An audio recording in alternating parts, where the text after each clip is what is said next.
Here's Frank Turek to say a bunch of incorrect things about evolution. Go ahead. So this is the first question, All right. okay? And this is from our patrons. So the first one is the Bible compatible with evolution, meaning common ancestry is true, but the process was guided? Well, it depends on what you mean by that. If you mean biblical inerrancy, it doesn't appear to be compatible because you've got God creating Adam out of the dust, not out of pre-existing animal forms. So I would say no.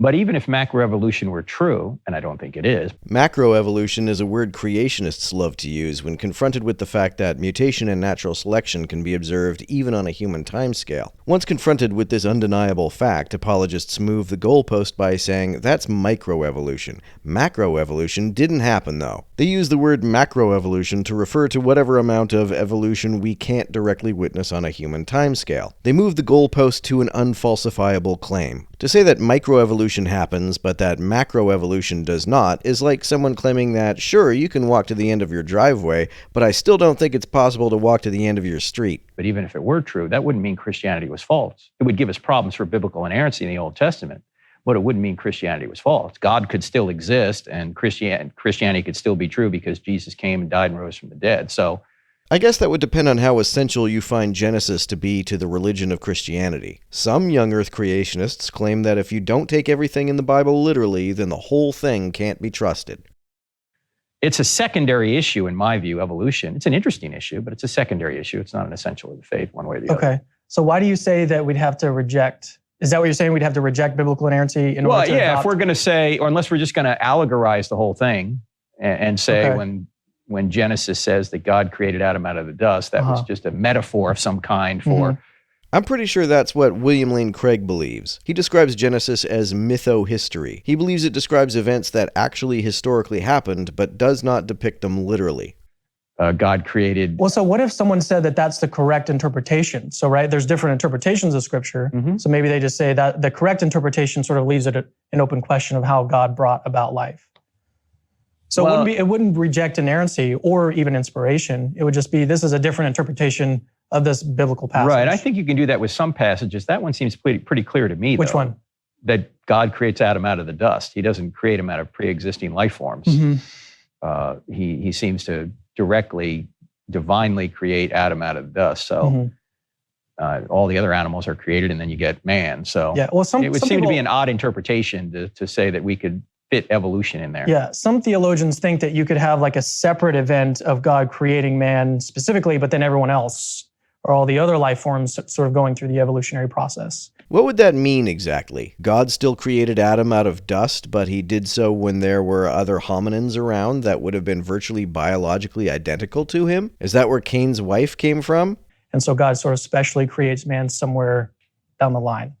Yeah, I hadn't heard that before. I'd have to see what kind of argumentation they give for that. Yeah. Well, William Lane Craig has speculated that something like this happened. He thinks that the distinction between the first human and other already existing hominins can be something very granular, and that maybe God created Adam within a population of almost but not exactly human organisms. I'm a dualist when it comes to my anthropology. I think that man is a composite of soul and body. So at some point, I would say, in the evolutionary process, there was a kind of renovation or refurbishing of a hominin form that catapulted it to full humanity. And this involved both the infusion of a rational soul and the equipment of the body to have the sort of central nervous system that could be the seat of a rational soul, self-consciousness, abstract and symbolic thinking, and so forth. But it seems to be he's creating the life forms individually through the days, and then you get to man in day 6 and he creates them. But let me just say this, that even if macroevolution were 100% true, the laws that drive it still need a mind behind them. No, they don't. Physical laws don't drive anything. As Bertrand Russell said, they are not behests. They are simply descriptions of what things do all on their own. Frank probably thinks that nothing can do anything on its own, or that if inanimate objects do things on their own, they must be chaotic things that have no predictable order to them. This view assumes that the default state of reality is chaos, and that order can only exist if it is imposed by a conscious mind. There is no reason to assume this at all. No, that I agree with. Yeah, because the world is not random. The world has order to it and structure. That's how we can do science, by the way, as cause and effect, reliable cause and effect. So what? Why do you believe that order and structure can only exist if God creates it? Why do you assume that without God, everything would be random chaos? Very fine-tuned natural laws. Given that the laws show no evidence of ever having been free to vary, we have no reason at all to believe that they were finely tuned. The mere fact that we can imagine those laws and constants being different and what the consequences of those differences would be doesn't mean that they ever actually could have been different. They have never been different, and we know of no means by which they can change, so I don't see how they ever could have been finely tuned, let alone needed to be. So even if you were to say that somehow these life forms could come into existence through some sort of natural process, the natural process itself is guided by a mind, because the natural forces that, when we combine, we call them natural laws, require a mind. They're consistent, they're precise, they're very fine-tuned. They require a mind to even exist. So you don't get away from some kind of intelligence by saying macroevolution is true. They are clearly not fine-tuned, and why would consistency and precision require a mind? Again, you're assuming that the default state of reality is some chaotic, sloppy mess, and that order can only exist if it is consciously imposed. There is no reason to believe this whatsoever. So macroevolution from the goo to you via the zoo? Is that what you mean? Can it fit into the Bible? Well, some Christians say it could, because they take Genesis 3 as allegorical or metaphorical. They don't say that God literally created Adam and Eve out of the dust. I actually think that's what it means, that God literally did create Adam and Eve out of the dust. Sounds like Frank is a young earth creationist.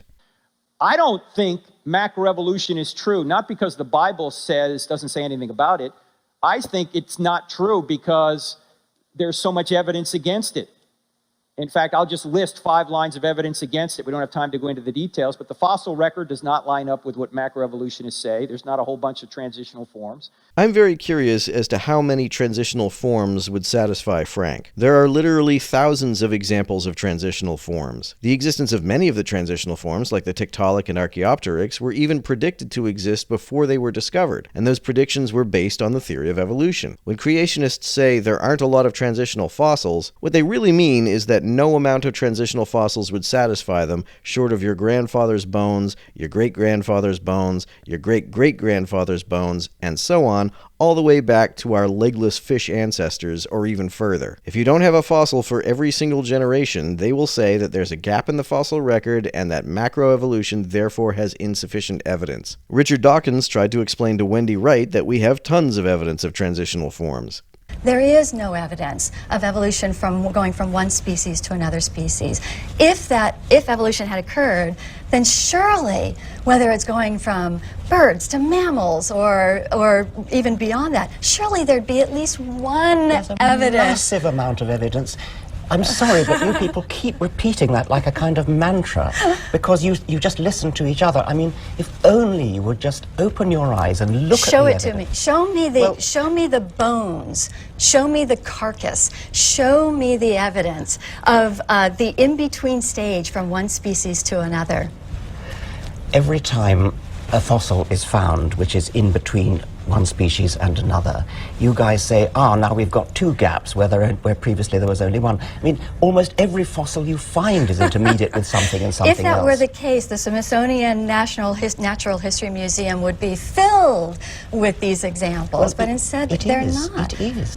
Since Darwin's time, there's now enormous amount of evidence about intermediates in human fossils, and we've got various species of Australopithecus, for example, and these are mean, some Australopithecus are intermediate between others and ourselves. Then you've got Homo habilis, Homo erectus. These are intermediate between Australopithecus, which was an older species, and Homo sapiens, which is a younger species. I mean, why don't you see those as intermediates?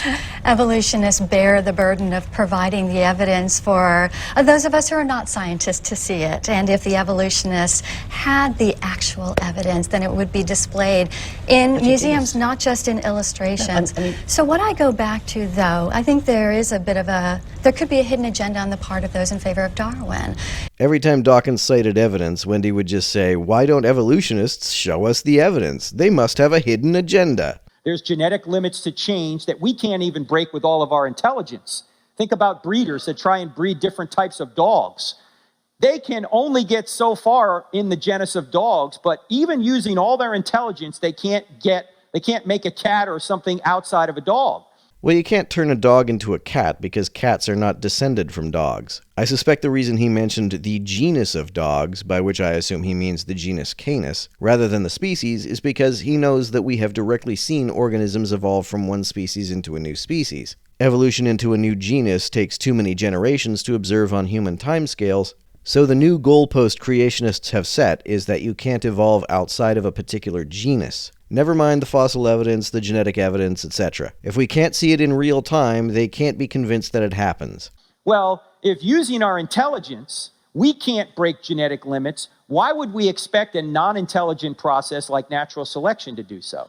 There's no genetic limit keeping selectively bred dogs from evolving into a new genus. It just takes too many generations for us to be able to make that happen within a directly witnessable timescale. And what does intelligence have to do with this? If natural processes can't do things that intelligent agents can't do, then unintelligent photons can't travel the speed of light because engineers have never been able to build a car that goes that fast. Thirdly, there's something called irreducible complexity. No, there isn't. Every cited example of supposedly irreducible complexity has been shown to be quite reducible. That things can't evolve gradually in a step-by-step process. Everything has to be in working order with all the parts in the right order in order to have function at all. Not true. Some physiological mechanisms need everything to be in place in order to do what they currently do, but if you take out certain components, they can still do other advantageous things. Darwin debunked a version of this argument in The Origin of Species. Folks back then questioned how lungs could have evolved. For example, if you remove the gas exchange mechanism from lungs, they cease to work as lungs, but they can still function as swim bladders, which are the organs from which lungs evolved. Fourthly, there's this thing out there known as epigenetic information, which is the structure of the cell. You could mutate DNA from now till doomsday. You'll never get a new body plan. What would you consider a new body plan? How much different does a body plan have to be in order to be new? There are certainly mutations that can cause pretty drastic anatomical differences, like more limbs, more fingers, fewer fingers, etc. If those don't count as a new body plan, what would? Because you need structural changes. Why would a change in the number of limbs you have not constitute a structural change?